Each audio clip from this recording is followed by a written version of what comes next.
अस्सलामुअलैकुम स्टूडेंट्स, उम्मीद है आप सब के सब खैरियत से होंगे। Class first year mathematics video series की एक और वीडियो के साथ आपके सामने हाजिर हूं। पेपर आज हम सॉल्व कर रहे हैं 2019 का। प्रीवियसली मैंने इस AQB पास पेपर वीडियो सीरीज में 2023, 2022, 2012 के पेपर्स कवर कर लिए हैं और 2019 का MCQs भी मैंने वीडियो रख दिए। अगर आप चाहें तो वहां से वो वीडियोस भी देख सकते हैं। अच्छा जी, आज स्टार्ट करेंगे 2019 का सब्जेक्टिव। चलिए आइए स्टार्ट करते हैं। ओके जी, पहला पहला क्वेश्चन कॉम्प्लेक्स नंबर का है और दो इक्वेशंस को सॉल्व करने का है। 4 मार्क्स दिए हैं, माफ कीजिएगा। जितना सिंपल इसको किया जा सकता है उतना सिंपल करते हैं और इसको सॉल्व करते हैं। अच्छा, अब जो आपके पास दिया हुआ है वो दिया हुआ है iota x minus radical -4 y। पहले मैं जरा इनको सिंप्लीफाई कर लेता हूं। X iota minus minus radical 4, ये 2 आयोटा के बराबर होता है। y ऑलरेडी मौजूद है, is equal to 8 upon iota. मैं ऐसे करता हूं, इस आयोटा से अपनी जान छुड़ा लेता हूं और मैं क्या करता हूं, आयोटा क्रॉस मल्टीप्लाई कर लेता हूं। तो इससे मल्टीप्लाई होगा आयोटा स्क्वायर एक्स हो जाएगा, इससे मल्टीप्लाई होगा तो ये 2 आयोटा स्क्वायर वाई हो जाएगा और ये यहां से आयोटा रिमूव हो जाएगा तो ये हो जाएगा -x और प्लस के 2y इज इक्वल टू 8। आप देख सकते हैं ये एक ऐसी इक्वेशन बन गई है जिसमें आयोटा मौजूद ही नहीं है। चलिए सेकंड वाले को अब मैंने सिंप्लीफाई कर लेते हैं। x अपॉन आयोटा, मैं ऐसे करता हूं, इसको आयोटा से मल्टीप्लाई आयोटा से डिवाइड कर लेता हूं जस्ट आयोटा रिमूव करने के लिए, या आयोटा डिवाइड से खत्म करने के लिए आपके पास, या अगर इसका एलसीएम भी ले लें तब भी ठीक है क्योंकि वो भी जरा इसको शॉर्ट कर देगा। अगर मैं इन दोनों में से आयोटा को एलसीएम ले लूं तो x ऐसे ही रहेगा और इससे आयोटा मल्टीप्लाई हो जाएगा, ये आयोटा स्क्वायर y हो जाएगा और आयोटा क्यूब माइनस आयोटा के बराबर होता है। वही क्रॉस मल्टीप्लाई कर लेंगे, x ये आयोटा स्क्वायर -1 के बराबर होता है तो ये प्लस कर देगा और ये आयोटा आयोटा से मल्टीप्लाई होगा तो ये हो जाएगा आयोटा स्क्वायर माइनस के, और फाइनली x प्लस वाई, ये प्लस का 1 हो जाएगा क्योंकि आयोटा स्क्वायर -1 होता है तो उसका साइन चेंज कर देगा। अब ये दो बेसिक इक्वेशन है, अगर मैं इसको दोनों को ऐड कर दूंगा तो मुझे x खत्म हो जाएगा। मैं ऐड कर देता हूं 1 एंड 2, दोनों को ऐड कर देता हूं। इसका मतलब मैं ये कर रहा हूं, माफ कीजिएगा,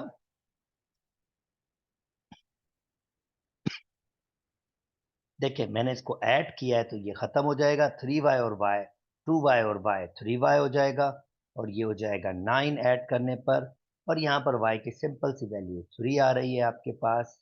ओके, अगर y 3 आ गया है तो पे दूसरी इक्वेशन में y पुट कर देते हैं। x plus 3 is equal to 1, 3 वहां जाएगा तो वो हो जाएगा -1 और x की वैल्यू हो जाएगी माइनस, और ये आपका आंसर आ जाएगा। 4 मार्क्स का क्वेश्चन था। आई होप दोस्तों आपको बात समझ आ गई होगी। चले जी नेक्स्ट मूव कर जाते हैं। ओके, मैट्रिसेस पे आ चुका हूं और कहता है under the condition the giving system of linear equation becomes homogeneous. मैंने अपनी पिछली वीडियोस में बताया है, ये क्वेश्चन रिपीट हुआ है। ये जो कांस्टेंट टर्म्स होती हैं, if m is equal to n is equal to p is equal to 0, ये कांस्टेंट टर्म 0 हो जाएं तो ये जो सिस्टम ऑफ इक्वेशन होगी ये आपके पास होमोजेनियस हो जाएगी। आई होप आपको बात समझ आ गई होगी। अच्छा जी, नेक्स्ट मूव करते हैं। कहता है कि यार मैं आपको ये मैट्रिक्स दे रहा हूं, then find the value of lambda when m minus lambda I null matrix है। ओके, m, ये m है, m, this is your m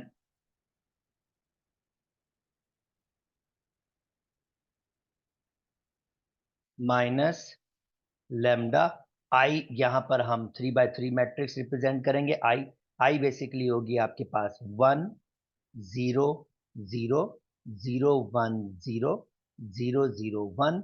अब ये मैंने 3/3 क्यों किया, क्योंकि ये भी 3/3 था। तो सिस्टम को फिजिबल रहने के लिए, यानी कि वो आपके पास ऐड सब्ट्रैक्ट और मल्टीप्लाई हो, तो मैंने 3/3 ही मैट्रिक्स यूज की है। और इसने यहाँ बताया भी है कि वो 3/3 का ऑर्डर होना चाहिए। Is null. अब नल के लिए मुझे क्या करना पड़ेगा, मुझे नल के लिए भी 3/3 ही यूज करना पड़ेगा। 0, 0, 0, 0, 0, 0, 0, 0 और 3/3 क्यों यूज कर रहा हूँ, क्योंकि ये तभी कंफर्टेबल हो सकेगी। यानी अगर मैं इनको सब्ट्रैक्ट करूंगा तो 3/3 का ऑर्डर होगा, और एक 3/3 की मैट्रिक्स ही 3/3 के बराबर होनी चाहिए। तो डेफिनेटली नन मैट्रिक्स को ही मुझे 3/3 लेना होगा। अब जल्दी से इसको सिंप्लीफाई कर लेते हैं। कैसे करूंगा, -3 λ1 से मल्टीप्लाई होगा तो ये हो जाएगा -3 माइनस लेमडा, में एक साथ वर्क कर रहा हूँ। 0 माइनस लेमडा टाइम्स 0, तो ये 0 ही रहेगा। लेमडा और 0 माइनस लेमडा टाइम्स 0, ये भी 0 ही रहेगा। 0 माइनस लेमडा टाइम 0, ये भी 0 रहेगा। -3 माइनस लेमडा, तो ये हो जाएगा -3 माइनस लेमडा, और ये इसे एक्सटेंड कर देता हूं। और ये 0 माइनस लेमडा टाइम 0, ये 0 ही रहेगा। 0 माइनस लेमडा टाइम 0, ये 0 ही रहेगा। 0 माइनस लेमडा टाइम 0, ये भी 0 ही रहेगा। और -3 माइनस लेमडा टाइम 1, यानी -3 minus lambda is equal to, answer आ रहा है 0, 0, 0, 0, 0, 0 और 0, 0, 0। और अगर मुझे लेमडा की वैल्यू फाइंड करनी, किसी भी एक को 0 के बराबर कर दें, -3 minus lambda is equal to 0 और -3 इज इक्वल टू लेमडा, ये मेरा आंसर आ गया। उम्मीद करता हूं दोस्तों आपको बात समझ आ गई होगी। चलें जी, जल्दी से आगे मूव कर जाते हैं।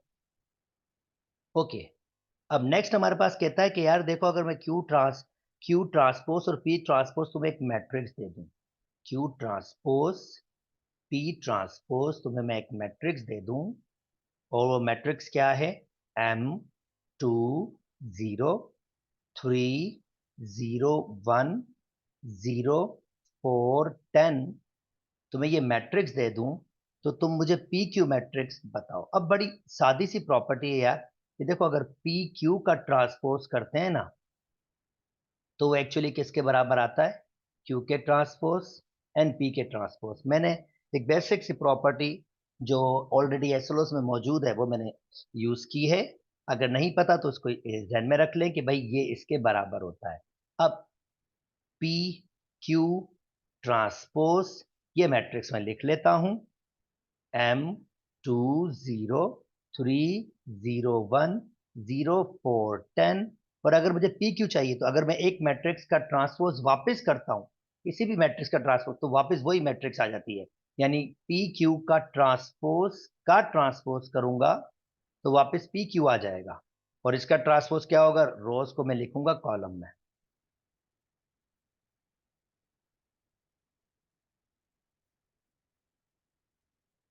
चलें जी, ये मैंने लिखा रोज को कॉलम में आपके पास, और ये आ जाएगा पी क्यू।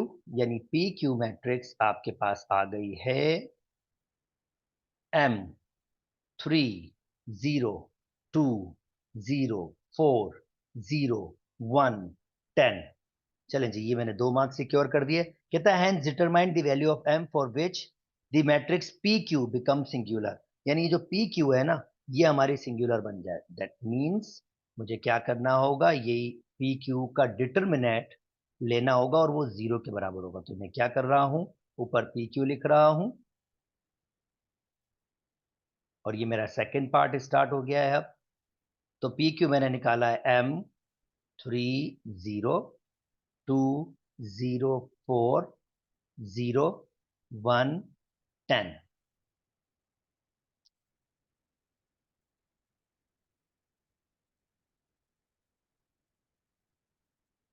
अब इसने मुझे कंडीशन क्या दी है, कंडीशन ये दी है कि पी क्यू सिंगुलर है। यानी अगर मैं पी क्यू का डिटर्मिनेंट निकालूं, तो वो आंसर 0 के बराबर आना चाहिए। तो मुझे एम निकालना है। ओके, अब मैं इसको डिटर्मिनेंट के फॉर्म में ले जाऊंगा।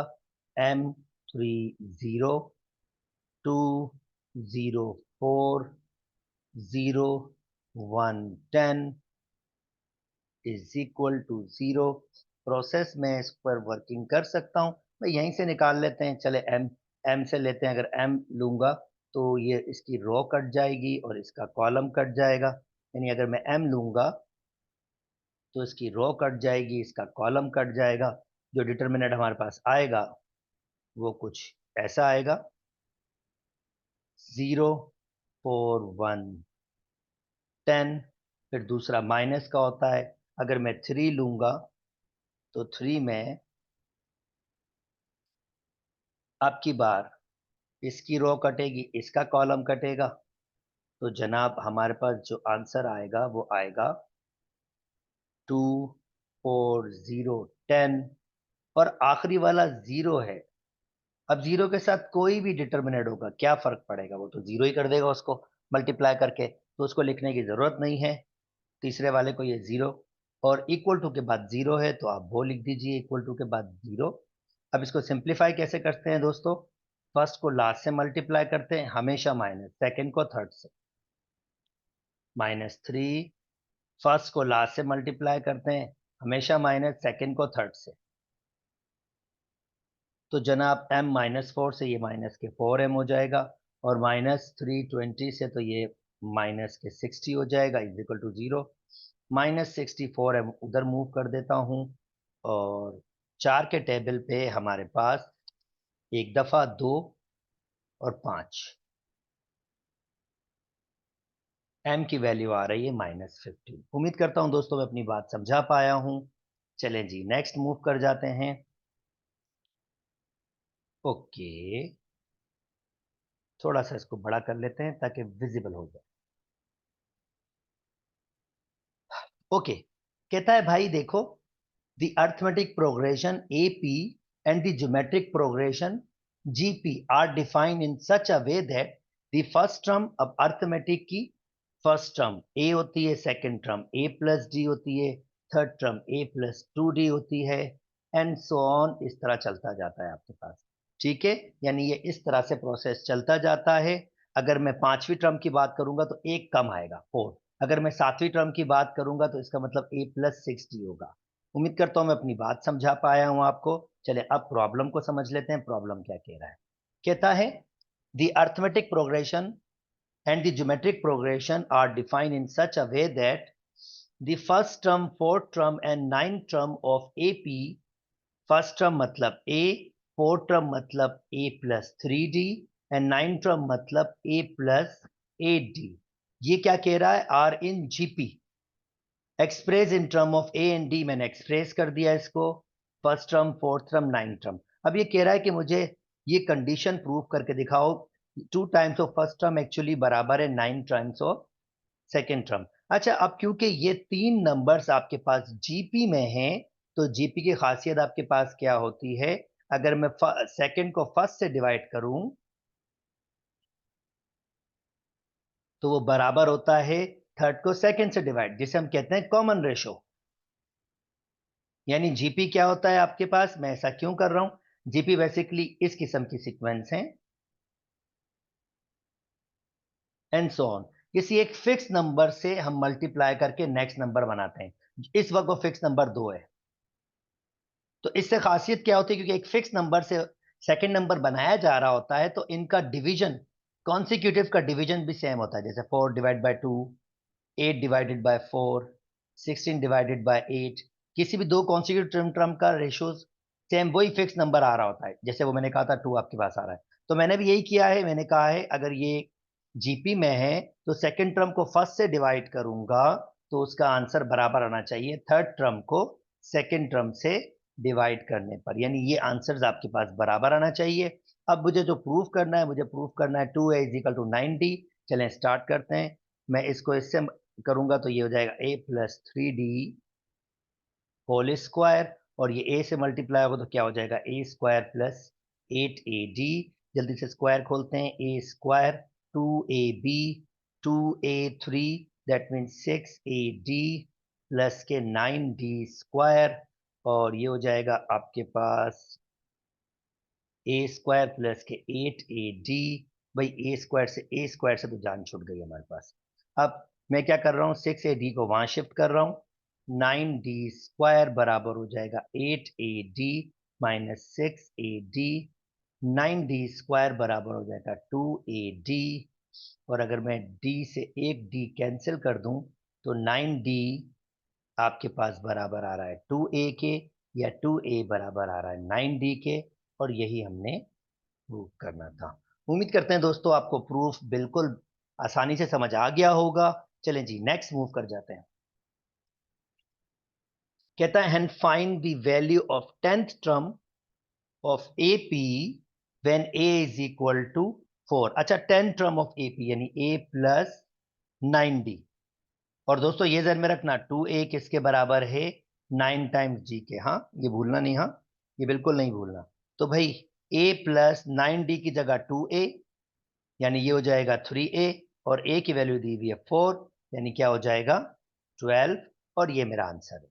उम्मीद करता हूं दोस्तों आपको बात बिल्कुल समझ आ गई होगी। चलें जी आगे मूव करते हैं।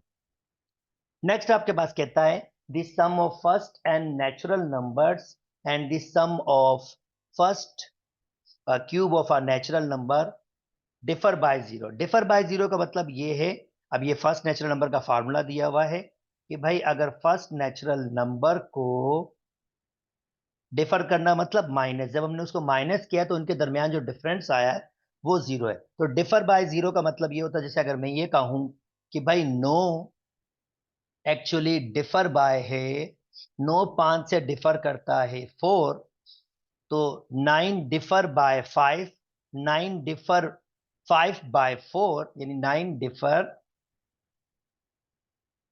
5 बाय 4। तो इसका मतलब है कि मैं 9 में से जब 5 माइनस करूंगा तो इन दोनों के दरमियान डिफरेंस कितना आएगा? 4 का डिफरेंस आएगा। तो ये लैंग्वेज आपके पास है, खाली आपको लैंग्वेज देखनी है। तो इसने कहा है कि first natural number of cube को डिफर बाय जीरो, इसका मतलब कि भाई ये दोनों के फार्मूलाज दिए हुए, first natural number and first cube of first natural number का अगर मैं माइनस करूंगा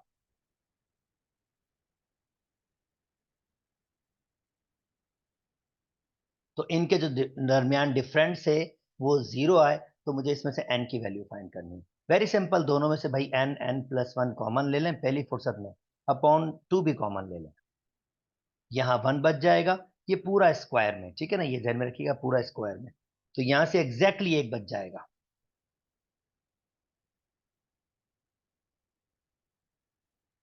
तो भाई n n+1 अपॉन 2 को मैं सेट कर सकता हूं जीरो के बराबर अलग, और 1 माइनस n n+1 अपॉन 2 को अलग सेट करता हूं जीरो के बराबर, क्योंकि दोनों की मल्टीप्लीकेशन जीरो के बराबर, तो ऐसे कर सकता हूं।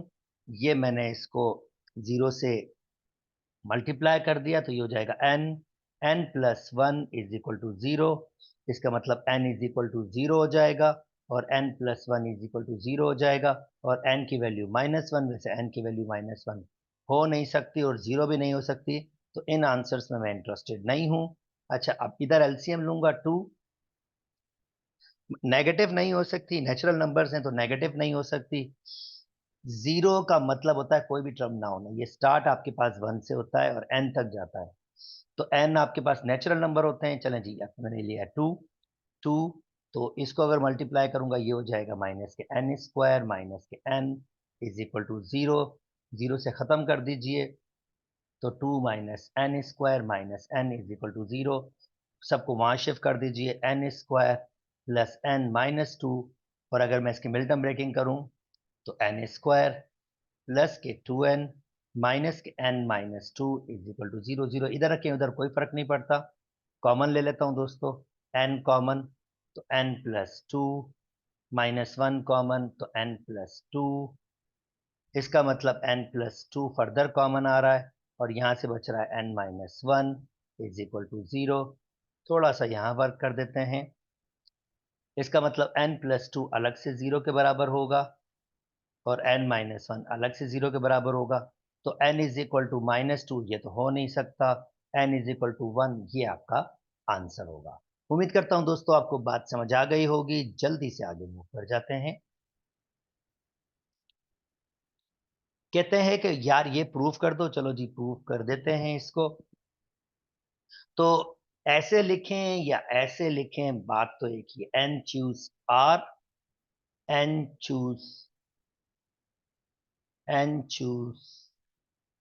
3, n चूज 2 बराबर करना है मैंने n प्लस 1 चूज 3। अब देखें, अगर आपको कोई चीज प्रूव करनी है तो आपको ये ध्यान में रखना होगा इसका मतलब क्या है। या चलें, ठीक है, मैं इसको सिंप्लीफाई करता हूं और फिर इसका मतलब आपको समझाऊंगा। मैंने लेफ्ट हैंड साइड ले ली, n choose 3, n choose 2,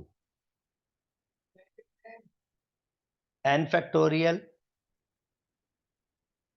n factorial, n minus 3 factorial, 3 factorial, और नेक्स्ट आपके पास ये होगा,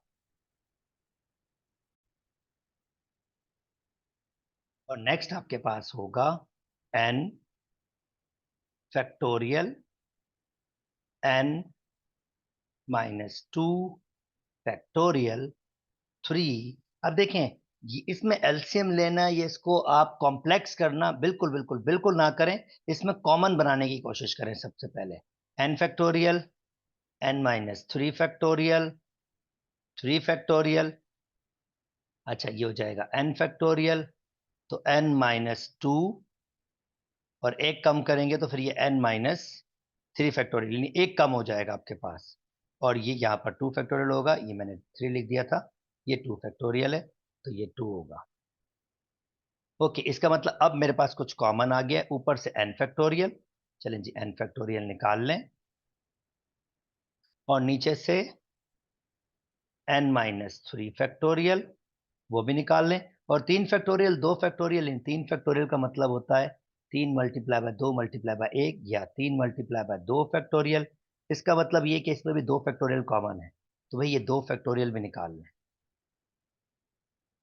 तो यहां से बचेगा 1, n माइनस 3 फैक्टोरियल, 2 फैक्टोरियल चला गया, फिर भी 3 तो बचेगा, और n चला गया, यहां से बचेगा n माइनस 2। अच्छा जी, next n factorial, n minus 3 factorial, 2 factorial. अब मैं यहाँ एलसीएम ले लूंगा, तो ये हो जाएगा n माइनस 2 प्लस 3,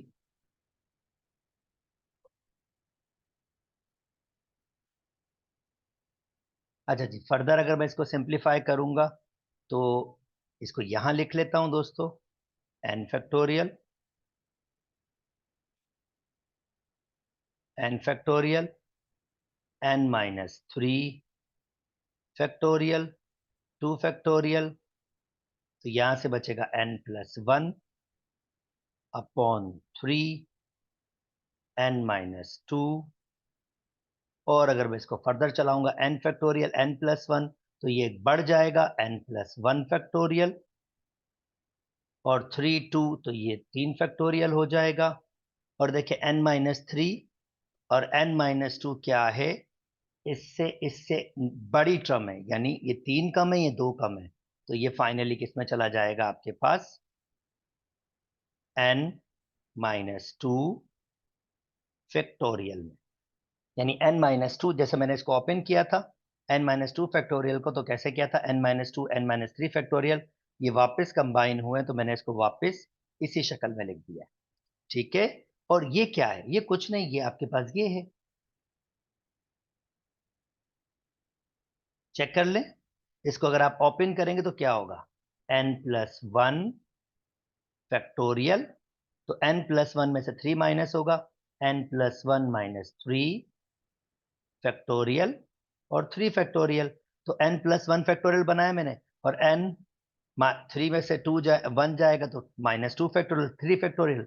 आप देख सकते हैं ये एज इट इज मैंने ये बना दिया है, इसका मतलब ये मैंने प्रूफ कर दिया है, और ये 6 मार्क्स मैंने सिक्योर कर दिया। उम्मीद करता हूं दोस्तों आपको बात समझ आ गई होगी। चलें जी, नेक्स्ट मूव कर जाते हैं। ओके,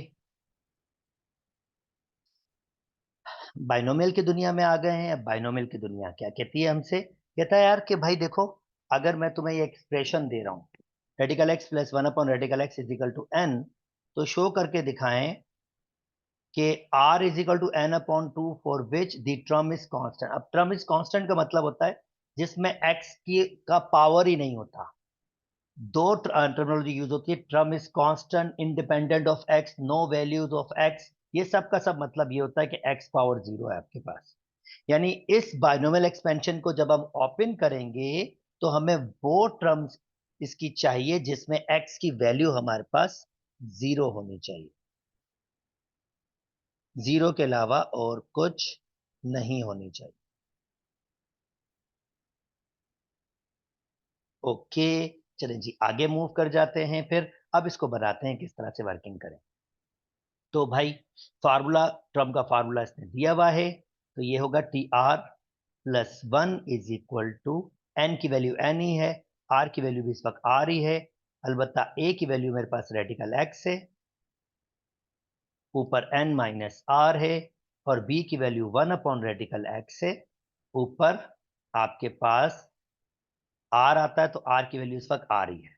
अच्छा जी, मैं बिल्कुल इसको नहीं छेड़ रहा, मुझे जरूरत भी नहीं है इसको।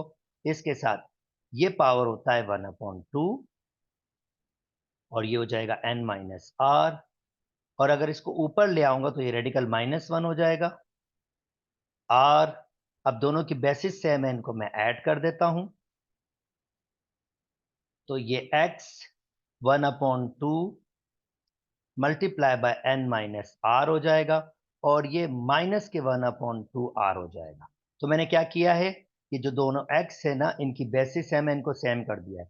पर मुझे एक्स का कौन सा पावर चाहिए, 0। इसका मतलब ये जो भी ऊपर चीज है, one upon two N minus R minus one upon two R, ये सेट मुझे करनी होगी 0 के बराबर, क्योंकि मुझे कांस्टेंट टर्म चाहिए, और उसमें कांस्टेंट टर्म में ये होता है कि एक्स की वैल्यू 0 होती है। अब मैं इसको अगर सिंप्लीफाई करूंगा तो ये हो जाएगा one upon two N minus one upon two R minus one upon two R is equal to 0, one upon two N. भाई सादा सा है, आपके पास आधा आर और आधा आर को जमा करेंगे तो कंप्लीट आर हो जाएगा आपके पास, नेगेटिव का पॉइंट फाइव वन हो जाएगा, इज इक्वल टू 0। आर को उधर शिफ्ट कर देते हैं, one upon two N is equal to R, और एन की वैल्यू हो जाएगी टू टाइम्स ऑफ आर। या चले मुझे यही फाइंड करना था आर की वैल्यू, तो इसका मतलब आर की वैल्यू हो जाएगी वन अपॉन टू एन या एन अपॉन टू। उम्मीद करता हूं दोस्तों आपको ये बात बिल्कुल समझ आ गई होगी। चलें जी आगे मूव करते हैं। फिर कहता है hence find the value of n and k if the constant is given by k3। कह रहा है find the value of n and k। अब ये हमारे पास इसके साथ चलाया, r की वैल्यू हमें मिल गई है, ठीक है। इसका मतलब यहां से मुझे एक आइडिया आ रहा है कि find the value of n and के निकाल लेते हैं। पर देखें r हमारे पास ऊपर से r इज इक्वल टू हमारे पास है n अपॉन टू के, ठीक है। अगर r हमारे पास है n अपॉन टू के, और इस वक्त हमें ये r दिया हुआ, क्योंकि यहाँ पर r होता है, यानी c के 3 है, तो इस वक्त मुझे r की वैल्यू दी हुई है 3। तो अगर मैं r की जगह 3 पुट कर दूंगा तो n की वैल्यू मेरे पास 6 हो जाएगी। आई डोंट नो, शायद बहुत ही बेसिक रख लिया है इसने, 4 मार्क्स का दिया है इसने। ये 6, n की वैल्यू 6 हो जाएगी, और फिर मुझे 6 3 फाइंड करना है, क्योंकि ये k की जगह आपके पास n होता है, तो इसका मतलब मुझे 6 3 फाइंड करना है। तो विच इज वेरी बेसिक, ये n है, तो मैं कहूंगा n इज इक्वल टू के इज इक्वल टू 6। तो भाई इसका मतलब मुझे 6 3 फाइंड करना है, और कैलकुलेटर भाई साहब आपको 6 3 दे देगा, बिल्कुल बेसिक सा है, कोई इतना मुश्किल है नहीं। तो कैलकुलेटर आपको बता रहा है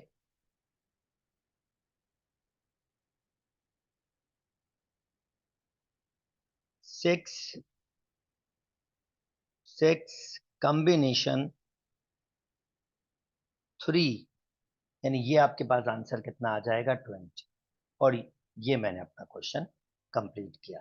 बहुत बेसिक सा इन्होंने बना लिया था, ऊपर से ही हैंस करके वर्ड यूज किया है, तो मैंने ऊपर से इसको यूज किया है आर की वैल्यूज, और फिर उस तरह से मैंने इसको वर्किंग की है। उम्मीद करता हूं दोस्तों आपको बात समझ आ गई होगी। चलें जी आगे मूव कर जाते हैं। ओके, थोड़ा सा इसको बड़ा कर देते हैं ताकि आप विजिबल तरीके से देख सकें। Okay, interesting. कहता है the length x of one side of square is decrease by 8 centimetre and other by 4 centimetre to form a rectangle. Okay, यानी बेसिकली एक स्क्वायर है। थोड़ा सा बड़ा करता हूं ताकि विजिबल तरीके से आप इसको मैंने देख सकें। ओके, एक स्क्वायर है। लेट मी सी। यस, कहता है एक स्क्वायर है जिसकी लेंथ x सेंटीमीटर है, is decrease by 8। The length, अगर मैं इसको लेंथ कह दूं और इसको ब्रेथ कह दूं, तो कह रहा है कि the length of one side of square is decrease by 8 centimetre, यानी एक 8 सेंटीमीटर से कम हुई है। तो जैसे अगर ये पूरी x है, दिस इज कंप्लीट x, तो गेम देखिएगा गेम किस तरह से प्रोसेस। ये कंप्लीट x है, तो क्या होगा, ये लेंथ को 8 कम करेंगे लाइक दिस वन, और ब्रेथ को 4 कम करेंगे। यानी मैं इसको कह रहा हूं यहां मैंने इसको 4 कम कर दिया, तो एक किस्म का रेक्टेंगल बनेगा। अच्छा, ये ध्यान में रखें, मैं इसको क्या कह रहा हूं, ये बेसिकली 4 है, ये सॉरी ये बेसिकली 4 है।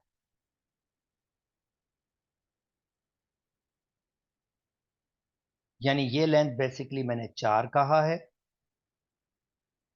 अच्छा, ये भी ध्यान में रखेंगे, ये लेंथ क्योंकि स्क्वायर है ना, सारी लेंथ बराबर होती है, तो ये भी x होगा। तो और ये 8 है, ये मैंने 8 कम किया। तो इसका मतलब अगर कंप्लीट लेंथ दोस्तों आपके पास x है, तो ये वाली लेंथ होगी, x में से 8 निकाल दिया गया, x में से 8 को निकाल दिया गया। ओके, और अगर मैं ये वाली लेंथ की बात करूंगा, तो इसमें से इसका मतलब है x में से 4 को निकाल दिया, क्योंकि ये 4 है ना, और ये लेंथ क्या है पूरी, ये लेंथ x है, तो इसमें से 4 को निकाल, तो ये लेंथ क्या होगी, x माइनस 4। तो जो रेक्टेंगल फॉर्म हुआ है उसकी लेंथ क्या होगी, x माइनस 8 और x माइनस 4। कहता है the length of a side of a rectangle, तो बता दीजिए इसको, x माइनस 8 पहली, और दूसरी x माइनस 4।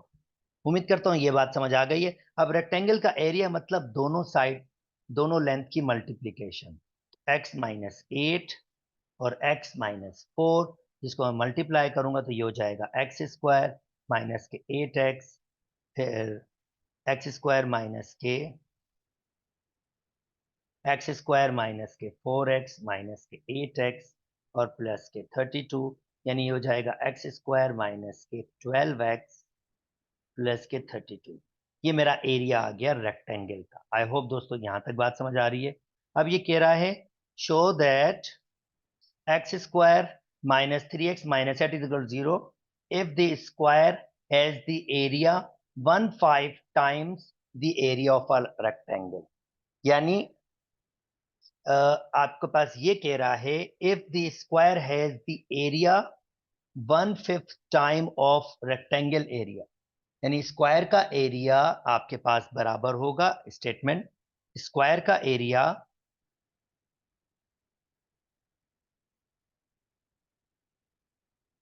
बराबर होगा 1/5 टाइम्स रेक्टेंगल के एरिया के।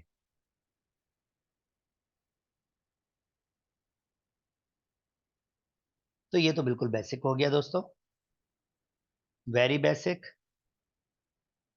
तो चलें, स्क्वायर का एरिया होता है एक्स स्क्वायर, और रेक्टेंगल का एरिया भी मैंने मल्टीप्लाई करके बनाया है, एक्स स्क्वायर माइनस के 12x प्लस के 32। चलें इस वाले को यहां सॉल्व कर लेते हैं, डिस्प्ले सही रहे। एक्स स्क्वायर इज इक्वल के क्रॉस मल्टीप्लाई करके ये मैं कह देता हूँ 5x स्क्वायर, और एक्स स्क्वायर माइनस के 12x प्लस के 32। इन सबको यहां ले आते हैं तो ये हो जाएगा 5x स्क्वायर माइनस के एक्स स्क्वायर प्लस के 12x माइनस के 32 इज इक्वल टू 0। तो ये 4x स्क्वायर हो जाएगा प्लस के 12x माइनस के 32 इज इक्वल टू 0। सब में 4 कॉमन ले लीजिए, एक्स स्क्वायर प्लस के 3x माइनस के 8 इज इक्वल टू 0, और हमारे पास 4 को 0 से डिवाइड कर देंगे तो ये हमारी सिंपल सी क्वाड्रेटिक इक्वेशन बन जाएगी। और यही मैंने प्रूव करना था कि मुझे क्या बनाना था, एक्स स्क्वायर प्लस के 3x माइनस 8। अब आगे इसको सॉल्व करवा रहा है, तो मेरे पास जो सबसे काम की चीज़ है, यहाँ तक आई होप आपको बात समझ आ गई होगी। अब मुझे खाली इसको क्या करना है, सॉल्व करना है इस इक्वेशन को, और इस शक्ल में लेके आना है। इक्वेशन क्या है, x square plus 3x minus 8। Okay, तो कहता है अब भाई विदाउट यूजिंग कैलकुलेटर, वैसे है चलो, express the length of a side of a square in term of this one, X square plus के 4x minus 8 is equal to 0। Quadratic formula use कर लेता हूँ, x is equal to minus B, B की value 4 है तो minus B plus minus radical B square यानी 4 का square minus 4, ए की वैल्यू 1 है, सी की वैल्यू माइनस 8 है, अपॉन सब पे प्लीज, 2a की वैल्यू 1 है, माइनस 4 प्लस माइनस 4 का स्क्वायर 16 और प्लस के 32 अपॉन 2, और यहां लिख लेता हूं x माइनस 4 प्लस माइनस, अगर 8 रखेंगे तो ये 48 हो जाएगा फिर आपके पास, अपॉन 2, आई होप 41 कह रहा है, किसी किस्म की मिस्टेक ना हुई हो।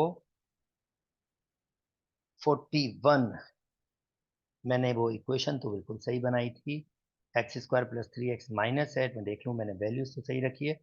Using without using calculator express the length of a square in the form of this one, let me see 3x, मैंने 3x ही बनाया था, यस अच्छा मैंने यहाँ 4x लिख दिया है, तो ये मैं ठीक कर लेता हूँ। चलें अगर ये 4x है तो थोड़ी सी चेंजिंग आएगी, यहाँ पर 3 आएगा, यहाँ पर 3 आएगा, और 4ac बाकी सही है, तो 3 का स्क्वायर हो जाएगा आपका 9, और ये 32, जी बिल्कुल आपके पास 41 आ रहा है, तो 9 प्लस 32 ये हो जाएगा 41, तो इसका मतलब x बराबर हो जाएगा -4 प्लस माइनस रेडिकल 41 अपॉन 2, तो इसका मतलब a की वैल्यू -4 है, b की वैल्यू 2 है, तो इसने कहा था स्टेट a और b की वैल्यू, a की वैल्यू हमारे पास 4 सॉरी -4 नहीं है, ये 3 होगा, क्योंकि b की वैल्यू यहाँ से कैरी आउट नहीं की थी, तो a की वैल्यू आपके पास बल्कि इसने इसी फॉर्म में रखा था, हाँ -3, क्योंकि माइनस साइन, a की वैल्यू -3 है और b की वैल्यू आपके पास होगी 2, और ये मेरे आंसर होंगे। उम्मीद करता हूं दोस्तों ये वाली बात भी समझ आ गई होगी, थोड़ा ट्रिकी सा क्वेश्चन था, मजेदार सा था, पर ठीक था।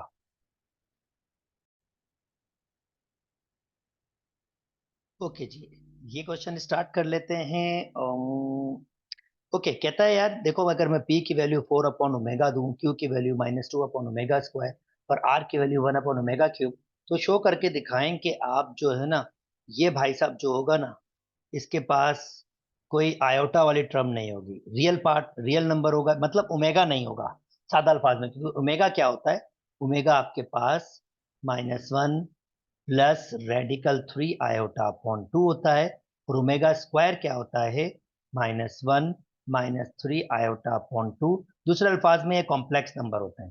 तो कह रहा है यार देखो, तुम पी क्यू आर की values in term of omega support कर रहे हो, पर मुझे ये प्रूव करके दिखा दो कि एट द एंड जो आंसर आएगा ना, वो विदाउट ओमेगाज होगा या कोई कॉम्प्लेक्स नंबर नहीं होगा, रियल नंबर होगा।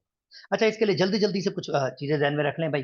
ये 1 प्लस ओमेगा बराबर होता है 0 के, और ओमेगा क्यूब बराबर होता है 1 के, और ओमेगा स्क्वायर 1/ओमेगा के, या ओमेगा बराबर होता है 1/ओमेगा स्क्वायर के। ये यूज होते रहते हैं इसमें। तो चलें ठीक है, ये कर लेते हैं।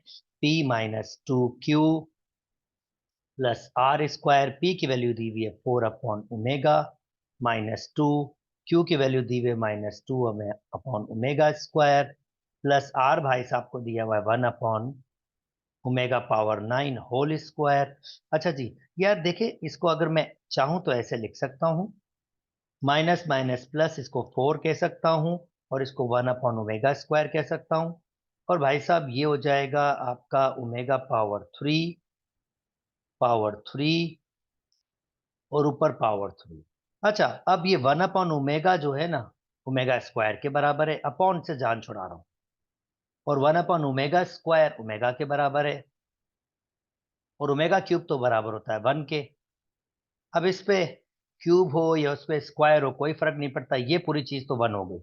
ठीक है, यहां से मैं 4 कॉमन ले लेता हूं, ओमेगा स्क्वायर प्लस 1। अच्छा दोस्तों, अब 1 प्लस ओमेगा स्क्वायर 0 के बराबर, अगर 1 शिफ्ट करेंगे तो ओमेगा प्लस ओमेगा स्क्वायर -1 के बराबर। तो ये -1 + 1 -4 + 1, आंसर आ जाएगा -3। देख सकते हैं मैंने आयोटास या ओमेगास को बिल्कुल गायब कर दिया और ये रियल पार्ट आ गया है। आई होप दोस्तों आपको ये बात समझ आ गई होगी। ओके, कहता है अब ये भाई साहब प्योरली इमेजनरी होना चाहिए। चलें ठीक है, यानी इसमें ओमेगा आ सकता है, पर प्योरली इमेजनरी का is a imaginary number, purely तो नहीं बोला इसने, खैर इमेजनरी नंबर, या तो इसमें आयोटा या ओमेगा आपके पास आ सकता है। अब इमेजनरी नंबर बेसिकली ये होता है कि आपके पास रियल पार्ट ना हो। चलें देखते हैं, इसको बना के देखते हैं क्या बनता है। ये आपके पास रेडिकल P² P की वैल्यू है 4/ओमेगा होल स्क्वायर। कोई मैंने ऊपर से लिए दोस्तों, कोई डिफरेंट वैल्यू नहीं है, जो ऊपर दी हुई है यही ले रहा हूं, और प्लस का 2, क्यू की वैल्यू दी हुई है -2/ओमेगा स्क्वायर। अच्छा जी, -2/ओमेगा स्क्वायर, स्क्वायर था, स्क्वायर भी दे देते हैं। सो P² + 2Q², पी की वैल्यू मैंने दी है 4/ओमेगा, बिल्कुल सही, और क्यू की वैल्यू दी है मैंने, अच्छा ये 2 पे अंदर ही है, ये गलती कर रहा था, इसको भी ध्यान देना पड़ेगा, चीजों को बहुत ध्यान देना पड़ेगा। ये ऐसे, और फिर होल पावर 2 है, -2/ओमेगा स्क्वायर। ओके, ये हो जाएगा 16/ओमेगा स्क्वायर, -4/ओमेगा पावर 2, और ये अंदर अंदर ही है स्क्वायर, ये ध्यान में रखिएगा, ये अंदर ही है आपके पास अभी, ये आपके पास बाहर नहीं है, ये -4, क्योंकि ये इसके अंदर ही वैल्यू थी और इसका स्क्वायर था। ओके, 16/ओमेगा स्क्वायर, तो ये हो जाएगा प्लस के 4/ओमेगा पावर 4। ओके, चलें जी, इसको हम फर्दर सॉल्व कर लेते हैं। दोनों का स्क्वायर कर दिया है 16, उसका भी स्क्वायर 16 ही है, ठीक है भाई। 16 कॉमन ले लेते हैं, और ओमेगा स्क्वायर भी कॉमन ले लेते हैं, तो हमारे पास बचेगा 1 + 1/ओमेगा स्क्वायर रेडिकल। अच्छा, 16 का 4 हो जाएगा, ओमेगा स्क्वायर का ओमेगा, और अभी थोड़ी देर पहले हमने देखा था 1/ओमेगा स्क्वायर ओमेगा के बराबर होता है, और ये रेडिकल के अंदर है। ठीक है, और मैंने ये भी डिस्कस किया था 1 + ओमेगा किसके बराबर होता है, 0 के। तो 1 + ओमेगा बराबर हो जाएगा -के ओमेगा स्क्वायर के। ओके, 4/ओमेगा, और इसकी जगह लिखूंगा -के ओमेगा स्क्वायर।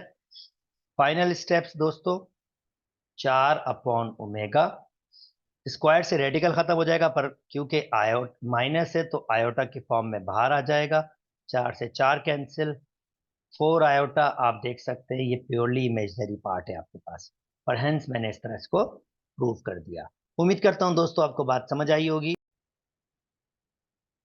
चलें जी, अब ये क्वेश्चन स्टार्ट कर लेते हैं, क्वेश्चन नंबर 7। ओ, ये जनाब कांस्टेंट टर्म्स के पीछे ही पड़ा हुआ है। चलें ठीक है। कहता है, अगर आपको तीन टिग्नोमेट्रिक आइडेंटिटीज दूं, तीन टिग्नोमेट्रिक वैल्यूज दूं, तो अगर मैं इन तीनों को मल्टीप्लाई करूं तो मुझे शो करके दिखाएं कि वो कांस्टेंट होगा। भाई पी की वैल्यू आपके पास है, पी क्यू आर को मल्टीप्लाई करना है। पी की वैल्यू आपके पास जनाब कोसेक ए माइनस वन है। अब क्यू स्क्वायर, तो आपको क्यू की वैल्यू चाहिए, यहाँ रेडिकल लगाना होगा और यहाँ रेडिकल लगाना होगा। इसका मतलब क्यू की वैल्यू आ जाएगी आपके पास 1+1/sin x, और मैं अज्यूम कर रहा हूँ कि ये पॉजिटिव ही होगी। यस, ये पॉजिटिव बोल रहा है, तो मैं प्लस वाली वैल्यू ही लूंगा। ओके। और आर की वैल्यू इसने दी हुई है। चलें जी, अब वैल्यूज दे देते हैं कि आपके पास ये क्या दिया हुआ है, कोसेक ए माइनस वन, और ये दिया हुआ है 1+1/sin a, और ये दिया हुआ है 10a। तो भाई कोसेक ए माइनस वन और 1/sin a, ये भी कोसेक ए हो जाएगा, और 10a। भाई दो रेडिकल्स मल्टीप्लाई कर रहे हैं, उनको एक रेडिकल में लिख सकते हैं हम लोग कोसेक ए माइनस वन और वन, इसको मैं ऐसे लिख लेता हूँ कोसेक ए प्लस वन। क्या फर्क पड़ता है, एडिशन की फॉर्म में ही है। 10a और a plus B, A minus B, ये बराबर हो जाएगा ए स्क्वायर माइनस वन 10a। और जनाब 1+कॉट स्क्वायर a बराबर होता है कोसेक स्क्वायर a। अगर वन वहां मूव करेंगे तो ये कॉट स्क्वायर a के बराबर हो जाएगा, यानी ये पूरा का पूरा बराबर हो जाएगा कॉट स्क्वायर a रेडिकल, और 10a कॉट स्क्वायर a का रेडिकल कॉट a हो जाएगा 10a। दोनों दोस्तों एक दूसरे के रेसिप्रोकल होते हैं, तो ये बराबर हो जाएगा 1/10a multiply by 10a। Cancel out, answer आ जाएगा आपका 1। उम्मीद करता हूं दोस्तों आपको ये बात भी समझ आ गई होगी। चलें जी नेक्स्ट, कांस्टेंट टर्म बना ली। ठीक है जी, नेक्स्ट चलते हैं। कहता है मैं आपको कुछ फार्मूलाज दे रहा हूं, तो ये करके दिखाओ। ठीक है जी, अगर ये हमें फार्मूलाज दे रहा है तो इसको जरा शॉर्टकट में भी कर सकते हैं, लॉन्ग कट। कॉस 150 180 कॉस हो जाएगा। ठीक है, और ये स्क्वायर की फॉर्म में। अच्छा, ये वैसे इतना मुश्किल नहीं है। पहला question, sine square 150, sine 150 sorry, sine 30। और यार साइन स्क्वायर कोई भी एंगल प्लस कॉस स्क्वायर कोई भी एंगल, ये भाई साहब तो 1 के बराबर होता है। तो ये तो पहले ही स्टार्ट में ही सिंपल हो गया, यानी ये बेसिकली हमसे ये पूछ रहा है। अच्छा, हमसे ये पूछ रहा है तो इसने फार्मूला भी दिया हमें, माइनस वाला ए और बी। ए की वैल्यू 150 है, बी की वैल्यू 30 है। खाली वैल्यूज पुट कर दो। 2 कॉस ए की जगह 150 plus 30 divided by 2 sine 150 minus 30 divided by 2, 2 cos 180 divide by 2, ये हो जाएगा 90, और साइन ये 120 डिवाइड बाय 2, ये 60 हो जाएगा। और cos 90 दोस्तों बराबर होता है आपके पास इंटरेस्टिंगली 0 के बराबर। बाकी कोई वैल्यू अगर हो भी तो क्या फर्क पड़ता है, ये 0 ही हो जाएगा। ठीक है दोस्तों, आई होप आपको बात समझ आ गई होगी। जल्दी से आगे मूव कर जाते हैं। नेक्स्ट आपके पास कहता है कि अगर मैं आपके पास ये चीज दूं, 5 मार्क्स का क्वेश्चन है दोस्तों, cos 60 degree, cos 20 degree multiply by cos 80 degree. तो पहले इसका हुलिया ठीक करते हैं। cos 60 अगर मैं कैलकुलेटर से पूछूंगा तो मुझे कैलकुलेटर उसकी वैल्यू दे देगा। cos 60 एक्चुअली बराबर होता है 1/2। ओके, cos 20 को वैसे ही रखा, और cos 80 मल्टीप्लाई कर लेते हैं इससे। cos 80 cos 20 cos 80। अच्छा जी, अब मैं क्या करता हूं, cos 80 यहां फार्मूला यूज कर लेता हूं, ये इसने दिया है मुझे 2 cos a cos b, ये 2 मैं इधर डिवाइड में ले आता हूं, ये 1/2 हो जाएगा। तो फार्मूला यूज कर लेता हूं 1/2, a की वैल्यू 20 है, b की वैल्यू 80 है, तो cos यानी a प्लस बी 20 प्लस 80 ये हो जाएगा 100, और cos a minus B 20 minus 80 लिखें, या क्योंकि मल्टीप्लीकेशन में ना 80 को पहले रख सकते हैं, 20 को बाद में, कोई फर्क नहीं पड़ता। तो वही हो जाएगा आपके पास cos 80 माइनस 20 यानी कि 60। ओके दोस्तों, दोनों में से 1/2 को कॉमन लेके बाहर निकाल देता हूं, जान छुड़ा लेता हूं। cos 80 प्लस ये हमारे पास बचेगा cos 100, और ये वही 1/2 वापस। चलें 1/2 इस वाले से मल्टीप्लाई कर लेता हूं, और 1/2 इससे मल्टीप्लाई करूंगा तो 1/4 हो जाएगा। यहां अगेन मुझे फार्मूला यूज करना पड़ेगा, और अब की बार कॉस कॉस का फार्मूला यूज करना पड़ेगा। और अगर मैं चाहूं तो एक शॉर्टकट यूज कर सकता हूं, और कॉस और साइन के फॉर्म में हो जाएगा फर्क 180 सेकेंड क्वार्टर में। यानी अगर मैं चाहूं तो एक चीज कर सकता हूं, कॉस 100 है जिसको लिखा जा सकता है कॉस 180 माइनस 80, और क्योंकि ये ऑड मल्टीपल है दोस्तों, ऑड मल्टीपल, इवन मल्टीपल है, सॉरी, यानी 90 मल्टीप्लाई बाय 2 है, माइनस 80 है, तो इसका मतलब कॉस कॉस में ही रहेगा, और ये 80 हो जाएगा, कॉस 80 हो जाएगा। और क्योंकि कॉस सेकेंड क्वाड्रेंट में, CAST, कॉस सेकेंड क्वाड्रेंट में, तो सेकेंड क्वाड्रेंट में कॉस नेगेटिव होता है, तो ये माइनस आ जाएगा। यानी बड़ी अच्छे अंदाज में हम इससे जान छुड़ा सकते हैं। देखें, cos 100 बराबर होता है माइनस के cos 80 के, प्लस 1/4, ये पूरा खत्म, जीरो तो वो खत्म, और फाइनली आंसर 1/4 आ जाए। उम्मीद करता हूं दोस्तों आपने मेरी प्रीवियस वीडियो देखी होगी, जिसमें मैंने ये डेवलप किया है, पास पेपर्स में मैंने प्रीवियस वीडियो डेवलप किया है कि कब क्या किस वक्त कन्वर्ट होता है। अच्छा जी, नेक्स्ट मूव कर जाते हैं, थोड़ा जल्दी जल्दी कर लेते हैं भाई। इस पूरे भाई साहब को इन टर्म ऑफ आर और स्मॉल आर कैपिटल आर, भाई मैं बता दूं, स्मॉल आर होता है डेल्टा अपॉन एस के, कैपिटल आर होता है बेसिकली ABC अपॉन 4 डेल्टा के, और डेल्टा भाई साहब एक लंबी चौड़ी सी चीज के बराबर होता है S माइनस A, तो मैं नीचे लिख देता हूं, डेल्टा बराबर होता है S S माइनस B और S-C। चलिए स्टार्ट करते हैं क्वेश्चन को।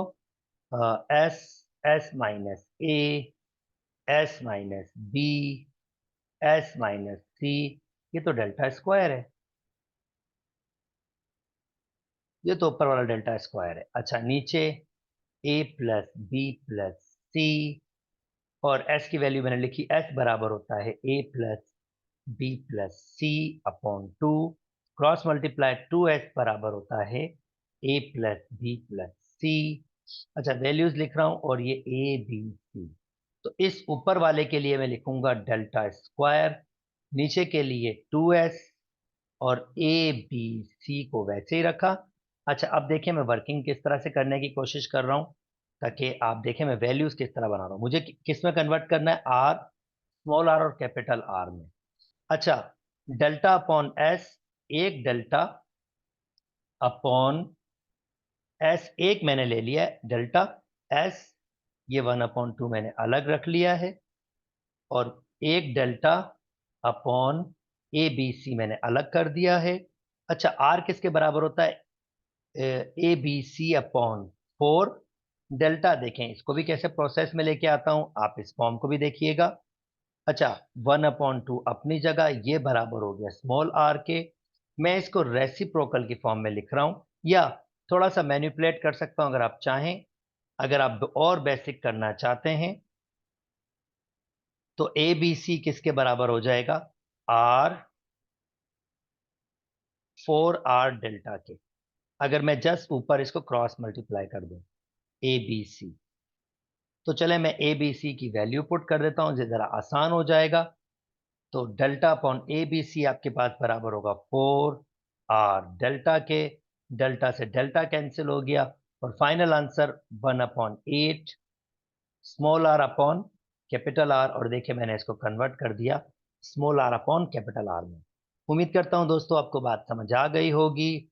चले जी, नेक्स्ट मेरे पास क्या कह रहा है, कहता है अ circle is inscribed in a triangle having the radius r unit।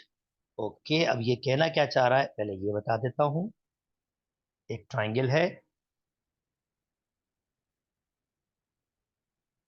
उसके अंदर सर्किल बन रहा है।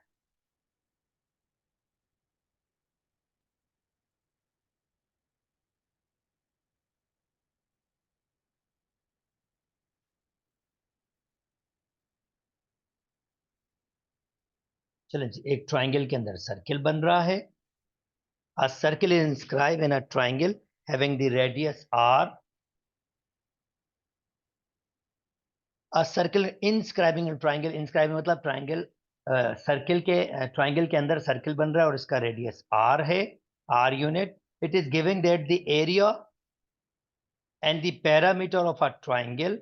एरिया ऑफ अ ट्राइंगल यानी ये area, and parameter of a triangle, area दिया हुआ है आपके पास 81 पाई के, और पेरीमीटर मतलब इन सारी साइड्स का जमा, ए बी सी। तो ये आपका स्मॉल ए होता है, ये आपका स्मॉल बी होता है, और ये आपका स्मॉल सी। तो पैरामीटर मतलब ए प्लस बी प्लस सी, ये आपको बराबर दिया हुआ है 48 के। देन कहता है मुझे एरिया फाइंड करके एरिया किसका दिया हुआ है मुझे? Giving that the area of a circle, sorry, area of a circle दिया हुआ है, यानी ये मुझे दिया हुआ है एरिया ऑफ सर्किल, जो बेसिकली किसके बराबर होता है? पाई आर स्क्वायर के। 81 पाई, पाई से pi cancel, R square is equal to 81, क्योंकि रेडियस है तो अगर मैं रेडिकल लगाऊंगा भी तो प्लस माइनस नहीं आएगा। ये आर की वैल्यू मैंने यहां से 9 निकाल ली। अब कह रहा है मुझे एरिया निकाल के दिखाओ इस फॉर्मूले से। तो आर बराबर होता है डेल्टा अपॉन एस के। और दोस्तों, थोड़ी देर पहले मैंने आपको बताया था एस, एस बराबर होता है ए प्लस बी प्लस सी अपॉन 2 के, यानी 2s बराबर होता है ए प्लस बी प्लस सी। तो अगर मुझे 48 मिला हुआ है तो मैं यहाँ से s की वैल्यू निकाल सकता हूँ। 2s बराबर हो जाएगा 48 के, और यहाँ से s की वैल्यू आ रही है 24। तो बस अब वैल्यूज पुट कर दे। r आपके पास 9 है, एरिया आपको फाइंड करना है, s की वैल्यू 24 है, तो एरिया आपके पास आ जाएगा 9 मल्टीप्लाई बाय 24, और 9 मल्टीप्लाई बाय 24 आपके पास 216 होते हैं। ये 216 हो। क्वेश्चन नंबर 8 आपके पास करते हैं आप। चलें जी, the figure shows the graph this one. Okay भाई, y is equal to a sine p x, ये दिया हुआ है, और ए बी सी आपके पास पॉजिटिव कॉन्स्टेंट है और ग्राफ भी बनाया हुआ है। अच्छा, ए होता है एम्पलीट्यूड। एम्पलीट्यूड क्या होता है आपके पास? आपका जो ग्राफ बना होता है, ग्राफ को बिल्कुल एक बेस लाइन बनाते हैं, जो बिल्कुल सिमेट्रिक लाइन बनती है, जो ग्राफ को ऊपर और नीचे दो इक्वल हाइट्स में तोड़ती है। इक्वल हाइट्स में, मैं इक्वल शेप्स की डिस्कस हाइट्स की बात कर रहा हूं। नीचे आपके पास देखें तो इक्वल हाइट्स आपके पास है। ये जो बेस लाइन से इसकी मैक्सिमम हाइट तक जाता है, इसको हम एम्पलीट्यूड कहते हैं, ये हमारा ए होता है। तो मैं यहां से क्लियरली ए की वैल्यू देख सकता हूं 0 से लेकर 3 तक, और ए पॉजिटिव है तो इसका मतलब ए की वैल्यू आपके पास हो जाएगी 3। और ये जो आपके पास पी होता है, क्योंकि इन्होंने कहा है find the value of A and P. आपके पास जो ये पी होता है, पी आपके पास ये पीरियड के लिए वर्किंग होता है, आपके पास यहाँ पर ये पीरियड को आपको चेंज करने की वर्किंग करता है। जैसे साइन फंक्शन है ये, तो साइन फंक्शन का जो ओरिजिनल पीरियड होता है ये आपके पास होता है 2 पाई, और हमें इसको डिवाइड करना होता है जो भी यह नंबर होता है पी से, और ये हमें पीरियड दे देता है फिर। और अगर मैं देखूं इस ग्राफ का पीरियड, अभी इसने पूरा आपके पास एक साइकिल कंप्लीट कर लिया है 180 तक, तो इसका मतलब 180 मतलब पाई, इसका पीरियड आपके पास पाई होगा, पाई से पाई कैंसिल, और पी की वैल्यू हमारे पास हो जाएगी 2। उम्मीद करता हूं दोस्तों ये वाली बात भी आपको समझ आ गई होगी। 2 मार्क्स का था, छोटा सा था। एंड लास्ट क्वेश्चन आपके पास आ गया है, ये बी, जनरल सॉल्यूशन फाइंड करना है। देखें जनरल सॉल्यूशन मैं कैसे फाइंड करूंगा। cos x minus radical 3 sine x is equal to 0। तो मैं साइन x को वहां मूव कर देता हूं, रेडिकल 3 साइन x, रेडिकल 3 को इधर डिवाइड में ले आता हूं, यानी यहां कोई नंबर नहीं होगा तो 1 मानूंगा, 1 से डिवाइड कर दूंगा रेडिकल 3, और साइन के नीचे ये यहां पर मैं ये कॉस ले आऊंगा। ठीक है, और साइन अपॉन कॉस बेसिकली बराबर होता है 10 के। तो आपने इसका जनरल सोल्यूशन फाइंड करना है। अब 10 की वैल्यू पॉजिटिव, दोस्तों प्रोसेस क्या है, प्रोसेस सीख लें, CAST। अब 10 की वैल्यू पॉजिटिव फर्स्ट में होती है और थर्ड में होती है, तो ये दो वैल्यूज आपके पास आपको फाइंड करनी होगी अराउंड 360 में, और फिर जनरल सोल्यूशन बनाने की टेक्निक सिखाएंगे कि 10 का जनरल सोल्यूशन कैसे बनता है। सबसे पहले मैं x की वैल्यू निकाल लूं यहां से, कि x की वैल्यू कैसे निकलेगी। x बराबर हो जाएगा आपके पास टेन इनवर्स 1/रेडिकल 3। तो सबसे पहले टेन इनवर्स 1/रेडिकल 3 की फॉर्म निकाल लेते हैं।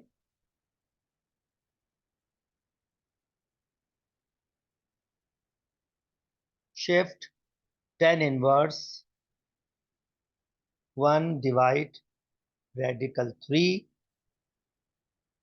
तो ये मेरे पास आ रहा है 30 डिग्री, जिसको इन टर्म ऑफ अगर पाई लिखेंगे, चलें एट द एंड पाई में लिख लेंगे या एंगल में लिखेंगे, उसने कोई आपको बाउंड तो किया नहीं है, तो डिग्री में रख लेते हैं। नाउ नेक्स्ट, अब आपके पास ये पहले क्वाड्रेंट वाला एंगल निकल गया है। ठीक है, अब इसका जनरल सॉल्यूशन कैसे बनेगा, पहले मैं चलें थर्ड वाला भी निकाल लेता हूं, फिर एक साथ जनरल सॉल्यूशन बनाता हूं। अब थर्ड वाला कैसे निकलेगा, वेरी सिंपल। अगर मैं ये कहूं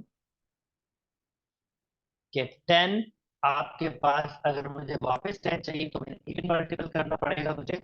अगर मैं सिंपल सा ये कहूं कि 10 180 प्लस 30, ये आपके पास बराबर हो जाएगा 1030 के।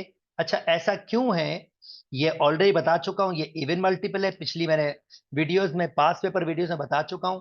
ये 90 का इवन मल्टीपल है, यानी 90 मल्टीप्लाई बाय 2 इवन मल्टीपल है, तो 10 10 में ही आएगा आपके पास, ये चेंज होगा नहीं, यानी 10 10 में ही आएगा। और साइन क्योंकि थर्ड क्वाड्रेंट है, थर्ड क्वाड्रेंट में साइन चेंज होता नहीं है, यानी 10 पॉजिटिव ही रहता है आपके पास। ठीक है, तो 1030 के बराबर होगा, इसका मतलब 210 डिग्री भी 1030, यानी 1030, क्योंकि 1030 निकाला ना हमने, एक एंगल 30, यानी ये मैं 30 लिख सकता हूं, तो 1030 1/रेडिकल 3, यानी 210 डिग्री भी आंसर आपको 1/रेडिकल 3 देगा। इसका मतलब एक्स का एक और आंसर आ गया। एक्स का एक और आंसर आपके पास है,